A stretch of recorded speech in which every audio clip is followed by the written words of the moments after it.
哇，好大一个啊！好大个的番薯啊！在这里。哎呦，还有一个。还有一个，好，来妈妈来挖。长得一点都不均匀，好多虫子啊，被吃掉了好多嘞。因为有歪歪的。你后面别踩哦，后面是有菜的哦。这是小麦秆那些。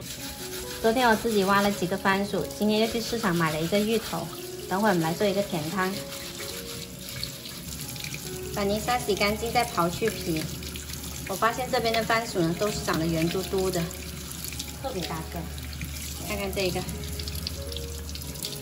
太大个了，这个吃不完，有2个小的啦。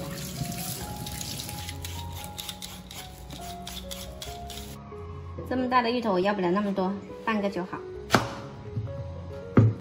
切成小块，番薯也切成一样大小的块。我们再来准备一碗莲子，清洗干净。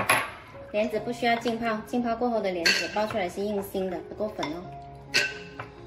洗好了直接放到锅里，加入适量清水，和大火先煮开。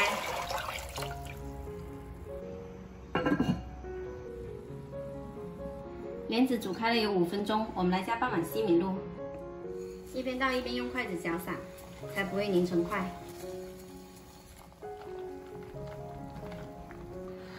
调小火继续煮10分钟。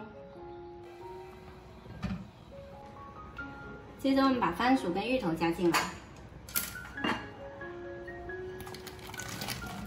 加入适量冰糖，再煮15分钟。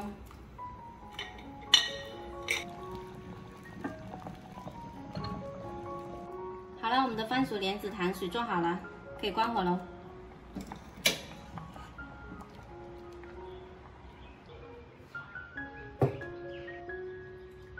炎热的夏天呢，来上一碗莲子番薯芋头糖水，特别的清热解暑哦。喜欢的朋友可以试一下哦。